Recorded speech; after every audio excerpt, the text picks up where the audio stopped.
Hello all, and welcome back to Shatter Our Souls Novard. Today, we are attempting the Circle of Slaughter, if my memory serves accurately. It's either that or the Circle of Death. Point being, we are battling not skags or spider ants, we are fighting banditos. And while we're here, we got a couple side missions that we're going to be completing, as well as, hopefully, heading in the direction of the next core main mission. For those that are in the know, the next core boss is none other than Kroms. And truth be told, I'm kind of really in the Borderlands mood right now. Borderlands 4 has been doing absolutely fantastic, and I've been really deep diving into a lot of the various characters that have intrigued me over the years. Characters like Krieg, Axton, Zero, Gage, realizing those are all Vault Hunters from 2, but also Wilhelm, Nisha, and to a much lesser extent, Claptrap. Now, the reason I want to bring this up is because each and every Vault Hunter fall under a set of skills that make them really powerful in some circumstances and not so great in others. And truth be told, I love every single one of them. There's something charming and something that really brings me to the game, knowing that every time I play it, I'm playing as a slightly different character, a slightly different version of the individual that could have been. It is absolutely a pleasure to play the game under those circumstances. Cool, so the badass bruisers are a little bit more powerful than I would have hoped for. Not the end of the world, just a statement as to what's going on. Anywho, with that all said, we're gonna make one extra attempt at this. Success or fail, we'll continue on and do some other stuff. But what I love about the various Vault Hunters is that even within the earliest game, which has by far the, shall I say, weakest selection, there's still plenty to go off of, plenty to work with. My favorite has always been Roland. I always found that him being the soldier class made sense, that he was the leader, the one who valued, cooperation, working together with your team. And I think him being the original leader of the Crimson Raiders makes a lot of sense. And initially I didn't like characters like, like Lilith, like Brick, or even Mordecai for that matter, because I found that each of them had weaknesses where there was an overarching all-arounder that could do a little bit of everything just as well as all of them. And I think the reason that Roland fit me as a player was that I, up to this point, hadn't really dived deep into shooters. I hadn't dove into, I'm gonna play Modern Warfare 2 and use a sniper all the time. It never dawned on me that that was kind of the point of many of these characters. And if I'm being honest, Roland is the most beginner-friendly character, and also the least beginner-friendly character. See, the lovely thing about Roland is that one of his core skill sets is the fact that he can, and often does, end up much more powerful than a lot of his companions do in the healing department. He is, for lack of better terms, a bit of a tank. It is incredibly easy to hurt him, but incredibly hard to take him down. His healing, especially at the upper levels where he is healing 10% of his HP per second, is absolutely ludicrous to outdo. But what about the other hunters? Why do they fit or not within this spectrum? Well, reality is that I've talked about each of their specializations, their weapons of choice, a few times. And the thing about it is that Mordecai having the specialization on single-shot weapons, not specifically snipers, not just revolvers, but the specialization on one shot, one kill. That is his kind of overarching mentality as a character. He is the hunter. He is there to do a job and do it right. I always kind of equate him to the sniper from Team Fortress 2, where he's, oh, yep, I think they saw me. I'm going to just lie low here for a moment, stay still, hope nobody sees me. Oh, yep, they saw me. Sorry. Anywho, the point I'm getting at is Mordecai excels when it comes to what I would personally consider stealth operations. And in a game where stealth is the farthest thing from my mind because I'm playing as Mr. Run and Gun all the time, he didn't appeal to me, at least not initially. What started as a enjoyment of just playing the game evolved into, yeah, this is kind of interesting. I kind of like how this single shot style character functions comparatively to his companions, to everyone else in the area, because of course he does. He is the single shot fighter. And I'll be honest, I have yet to use Lilith. I've heard that Lilith is one of the most powerful characters, but I've never actually sat down and beaten the game with her. But neither have I done that with Brick. And this raises my biggest issue as an individual player, is that I'm making these challenges as I go based on prior information and internet research. It means that me being the guy who says, yeah, I could probably do this, isn't necessarily 100% accurate. I have no idea if I can. I play this by ear every time I play it, because it makes some semblance of sense for me to attempt to do something a little bit different. Brick was, once I understood what Mordecai stood for as a character, his capabilities, the ins and outs of how he functioned, suddenly he wasn't as foreign to me. Suddenly he clicked, something worked, something made sense, and he wasn't scary, he wasn't hard to use. He was a character that functioned as it says on the box.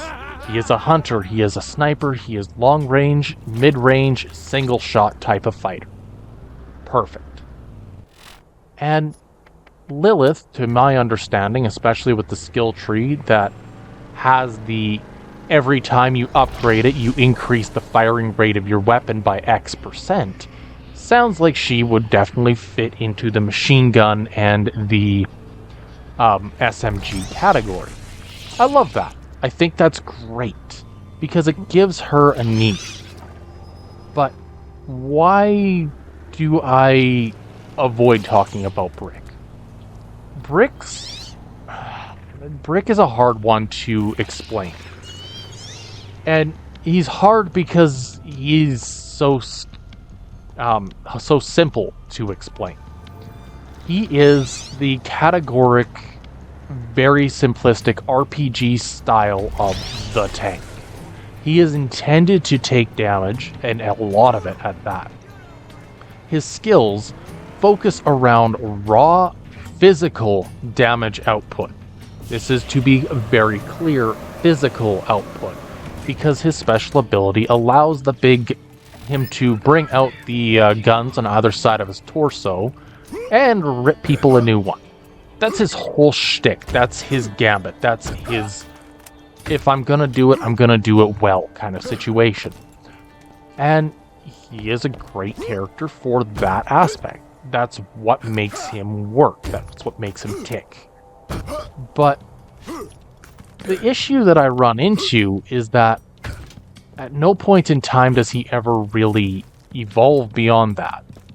I've used him for a while now.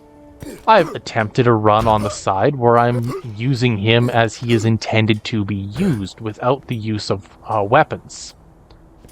Or with the use of weapons, with shotguns and rocket launchers. And I do like the idea behind it.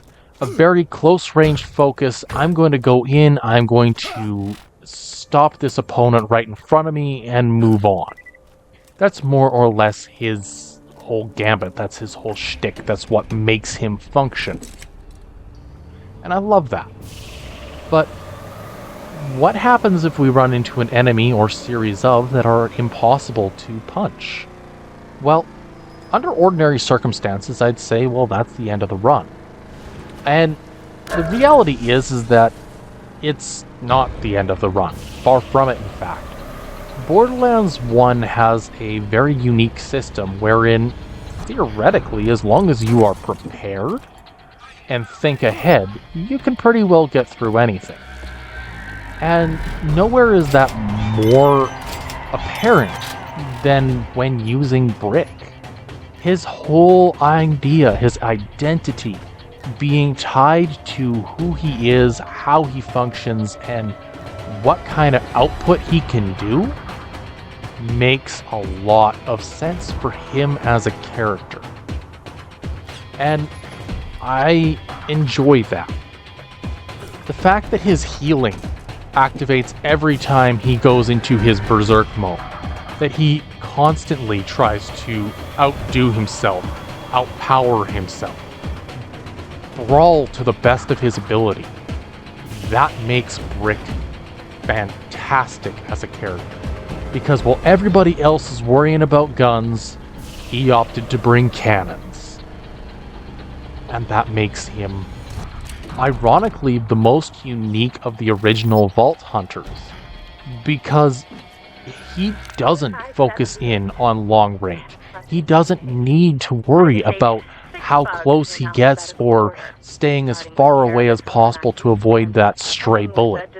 He will take it like a champ, maybe flinch a little bit, but then he'll turn around and say you shouldn't have done that. And I love that. Anywho, with our little bit of a brief breakdown of the characters, and let's be real, I've done that once or twice, we're heading into Kroms Canyon today. Kroms Canyon is kind of where I draw the line in the sand between the open-ended world and the more linear playstyle of the, what I'll call the congested battlefield type areas. And to explain my thoughts on it, it's pretty much the same as what was dealt with when we entered Sledge's safe house. So up until Sledge's safe house, most areas were fairly wide open. You had a lot of options in the wide open areas for battling and holding back opponents because that's just how it worked. But in general, it didn't necessarily do a whole lot for me most of the time. But the thing is that in the more linear sections, typically 1 to maybe 3 routes, they really showcase enemy placement and combative style because it makes every time you play it just a little bit, it's a lot more formulaic. It's not easy either. You expect what's coming around the next corner because it's the same thing that you've had every prior playthrough. But it is also more streamlined. It's a fast, efficient location. It makes me feel like I am making insane progress and absolutely obliterating my way through enemy territory. These smaller locations are what I personally call Borderlands peak, the bread and butter.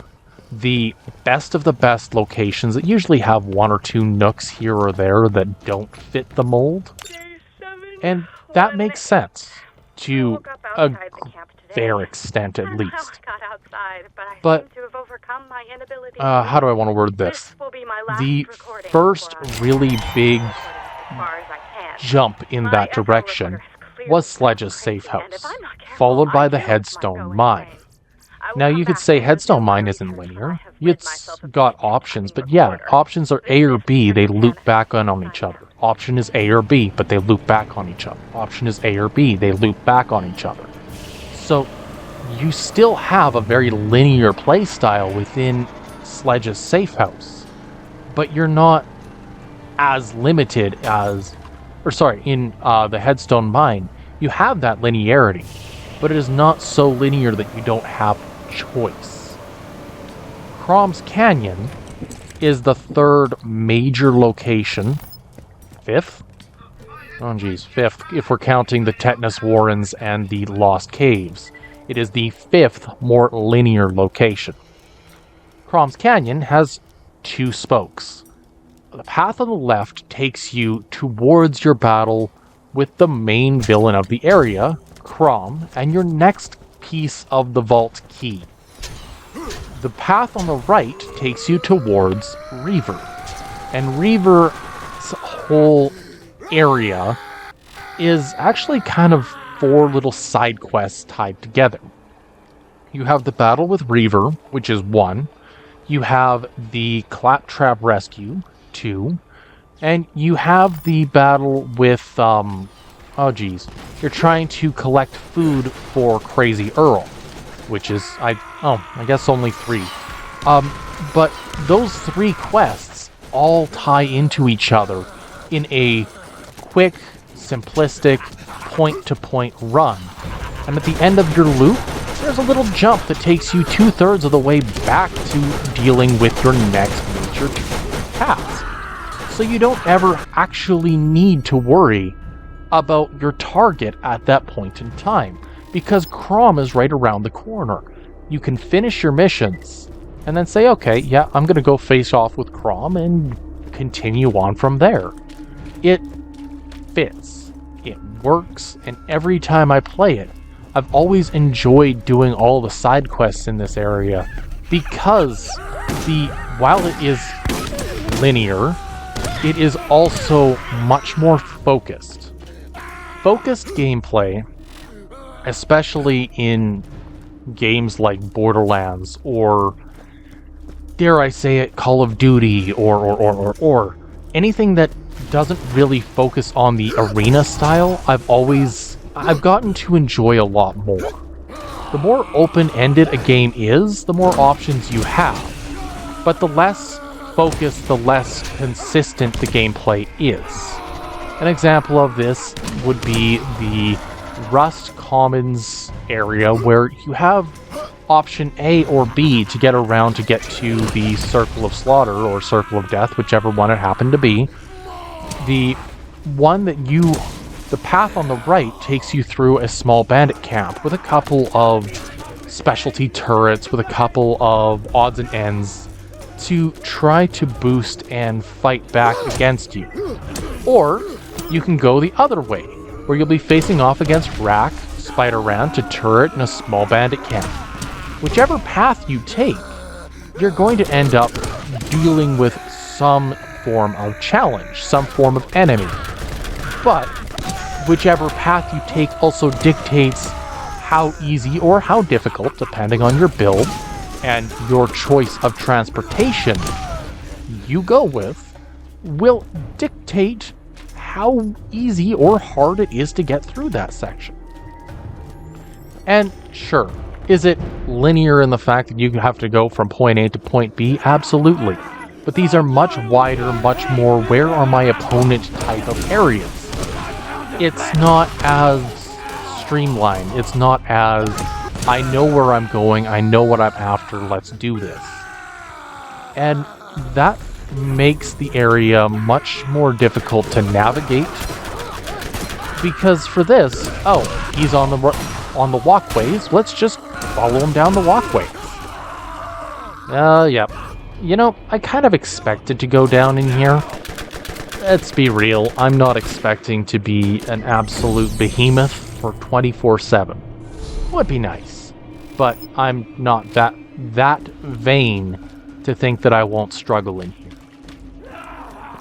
Anyway, when I did the Mordecai Deathless run, there was something that stuck out to me that I kind of want to talk about. It was that at some point or another, I attempted it with all 4 characters under their desired or expected gameplay style. And I found it funny because I don't think I even beat Nine Toes with Brick when I attempted that setup. And I don't think I ever beat Nine Toes with Lilith either. But the Roland and Mordecai were the 2 that did the best when I attempted it. Roland, the farthest I ever got was Sledge's safe house. And the reason that I struggled after that point was because I couldn't feasibly beat Mo and Marley with the drops I had at that point, because I was so adamant that I needed to do it in a specific way that I couldn't use weapon cache, couldn't buy new ammunition. I could buy my SDUs, but I could not get ammo from a vending machine. It was a very silly, kind of basic limitation on myself, but it meant that I was constantly fighting to find ammunition when I was using characters that burned through a lot, like Lilith. And when I was dealing with enemy or characters that focused on up-close and personal gameplay, like Brick, it often felt like I was struggling to make ends meet in a battle, because I was always constantly pushing towards something that was simply not feasible to reach. If I were to ever do those runs again, first and foremost, I would... Oh, well, what do you do that? It's an incendiary bulldog. If this wasn't a weaponless challenge, I would pick that up right now, put it in the bank, and save it for later. Unfortunately, this is a weaponless challenge, no ammo. I'll find another one sometime. Eventually.